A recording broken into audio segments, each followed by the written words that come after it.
Hello and welcome to this tutorial on broomstick lace. This tutorial forms part of a series of tutorials for people who are making my beachcombing wrap pattern on Ravelry, and there is a link to the pattern in the description down below. Broomstick lace sounds very complicated, but is remarkably simple and straightforward and produces a beautiful, elegant and almost diaphanous effect, particularly if you're using a heavy yarn like cotton. It can produce quite a light appearance because it's really just the equivalent of drop stitches in knitting. It just produces a very thin fabric of lines of yarn rather than complete stitches. So without any further ado, I think the only thing to do is to get into the pattern and start showing you how to do broomstick lace. So we now come to the more interesting part of this wrap, which is the broomstick lace. For the broomstick lace, we need an extra hook or stick of some kind. A large knitting needle would suffice, or any cylinder of approximately 15 to 20 millimeter diameter. I would caution against using a single pointed knitting needle though, because it will have an end here which is bigger than the hook, or bigger than the body of the needle. And the problem with that for this particular project is that we're going to have nearly 300 loops that we need to create for the broomstick lace. And a normal large knitting needle is not going to be long enough. It's perfectly fine once we've actually created the loops here and they move along the needle as we create more loops. It's perfectly fine for them to fall off the end. The only two things we need to keep a check on: the last loop that we created is the same diameter as every other loop that we've created, so we can't make the loop around the narrower end of the stick, whether it's a hook like this or whether it's a knitting needle, and that we don't pull the working yarn, because if we pull the working yarn out, then the loops will simply fall away because there's nothing securing them until the second part of the pass. So for the first part of the pass, what we will do is make a loop from the left hand end, working our way across the work to the right hand end, and then we will secure the loops by working stitches into the top of them, going from the right to the left as we normally do. So I have produced the sample, I've worked the mesh, picked up the stitches along the side in the last tutorial, and then worked the 2 rows of mesh and the extra row of stitches along the side. We're actually going to be working with the wrong side facing, because we're not going to turn our work at the end of the last row. So at the end of the last row, we put our last stitch into the top of the chain from the row before, and now instead of turning the work, what we're going to do is pull up a loop, and what we want is the working yarn, so the side that comes from the working yarn rather than the side that comes from the stitch that we've made, at the front, and we pop that onto our broomstick, as it were. And I'm guessing broomstick lace is called broomstick lace because once upon a time it was put onto a broomstick before these larger hooks and needles were invented. And indeed, you can use a cylinder of any type for this stitch, as long as it is something that you can slide the loops onto and has a fixed diameter for the length where you're going to be putting the stitches, because we want all of the loops to be the same size. So again, the working yarn, the only reason I'm saying put the working yarn at the front is because we want to keep the stitches consistent, or the loops consistent. So by having the working yarn at the front on all of them, we know that they're always facing the same way. And all we're doing is going into the next stitch along from the one where we've got a loop and pulling up a loop. You can take the hook out of the loop that you've made if you find it easier and just use your hands then to put the loop on, and we're cinching it down to the same size.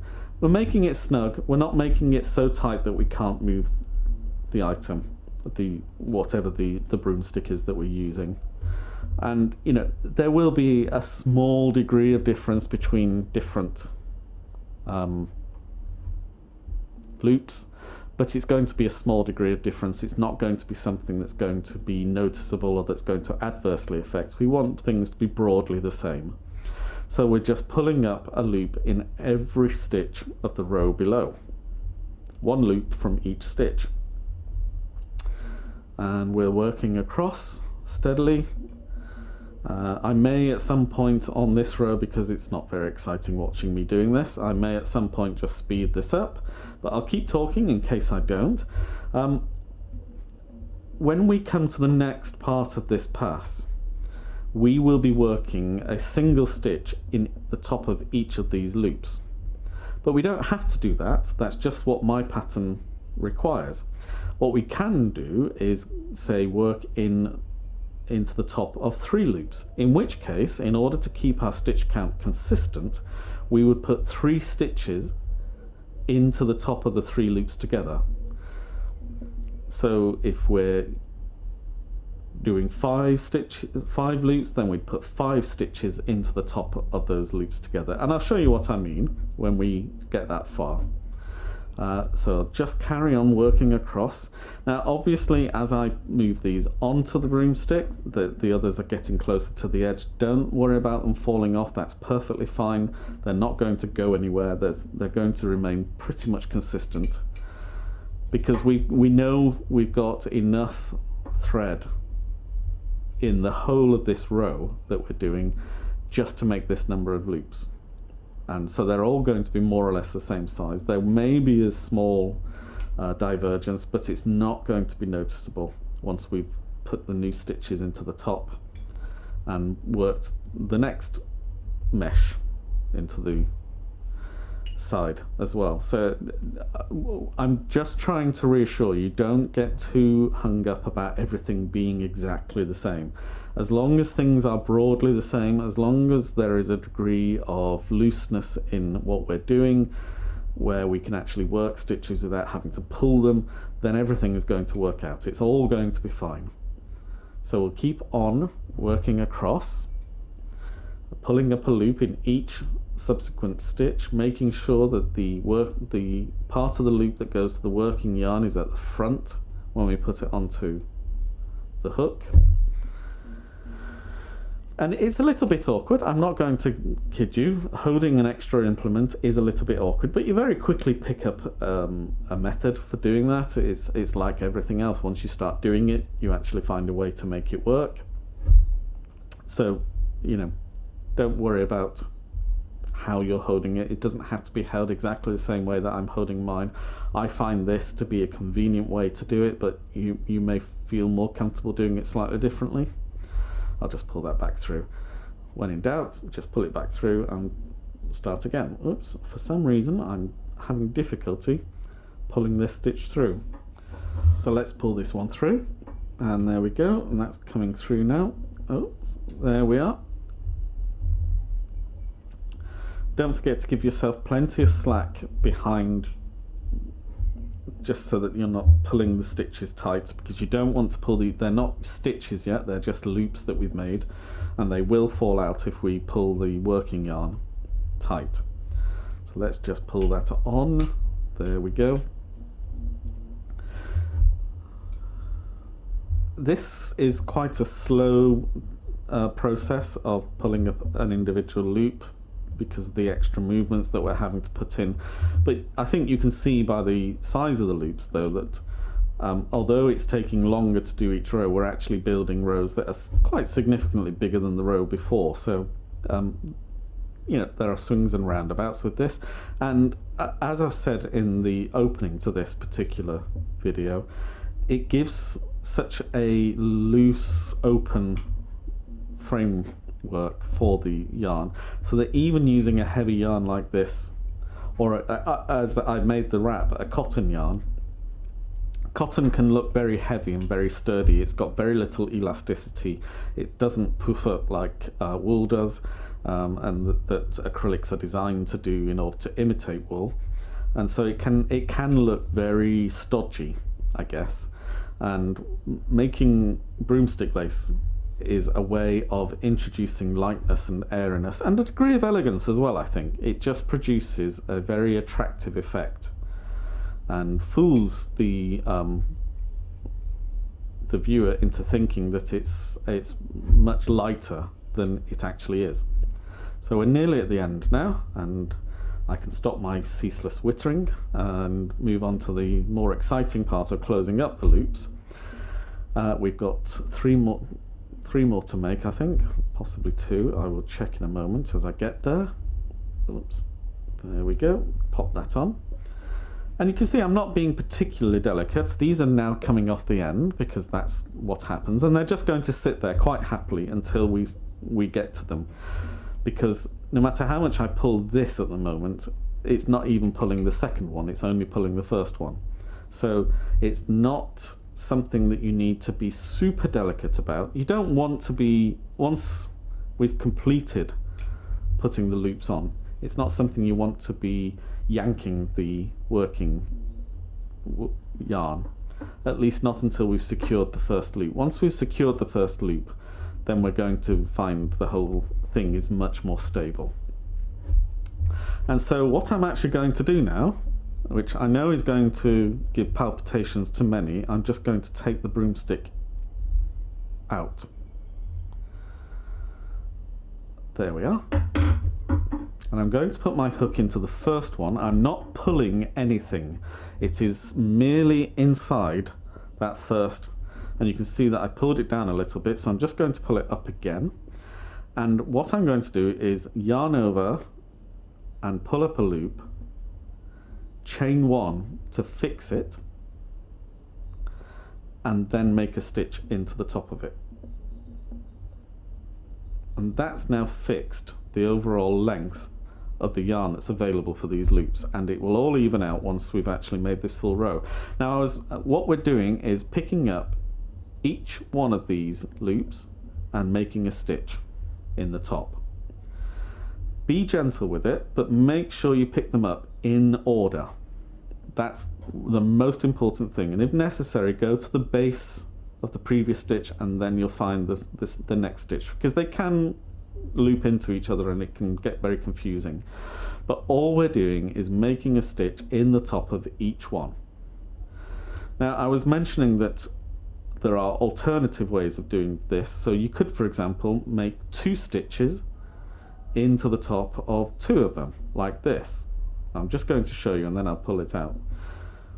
And that then gives a slightly different effect, because now we've looped the 2 around themselves. And you could pick up 5 and it would make it more so, and it just produces slightly different patterns depending how many you pick up. But the number of loops you pick up, you must make the same number of stitches in the top of them in order to keep your stitch count consistent. So we're just going back to making 1 stitch in the top of each of them all the way across. It's just about being delicate with it, not pulling too hard, but not being too overly loose either. It's just about being soft-handed. We're not going to significantly change the diameter of any of these loops now. It's not going, but each one after the one that we're working on will be affected if we pull the one that we're working on too hard. So once you've actually got it on the hook, it's a good idea just to grip it with your finger and thumb and then make the stitch, because it's not going to move anywhere. It's not going to affect the next stitch. And you can see I'm not being careful about which way I'm picking up the stitches, the loops. It doesn't matter if you go in from one side or the other side, because we're only doing one at a time. We don't need that level of consistency, because what the overall effect is going to do is just produce the vertical strands, and that's what we're setting out to achieve with this particular, because I'm trying to mimic the effect of dropped stitches in knitting. because this wrap actually started life as a machine knit wrap, and I then made it into a hand knit wrap, and then converted it to being a crocheted wrap. And so you can't exactly mirror the stitch patterns, but you can create similar effects, and it's been a nice exercise for me in trying out different techniques, and then hopefully it's going to be the same for you. And I hope this introduction to broomstick lace is going to show you that there really is nothing to be afraid of. So that's the broomstick lace completed. All of the loops have got a stitch in the top of them. This is the right side, and we've got this nice ridge at the base of the broomstick lace. And then we're just going to build another mesh work above, and then on top of that we're going to have another set of broomstick lace. And you can see it's a lovely, thin, airy construction, and much less solid than the meshwork that's immediately below it. So it's a good contrast between it as well. So I hope you enjoyed that tutorial, and if you did, please remember to leave a like down below, and please also remember to subscribe for notification of any future tutorial episodes that I upload. With the episodes I've already made, you should have no difficulty now in completing the wrap. I'd be very pleased to see the finished items. So if you're on Instagram, please remember to use the hashtag beachcombingwrap2020, and that I will be delighted to have a look and see your finished work. So if you do have any suggestions for future tutorials, please let me know. But until then, stay happy, stay well, stay safe, and keep crafting. So bye for now.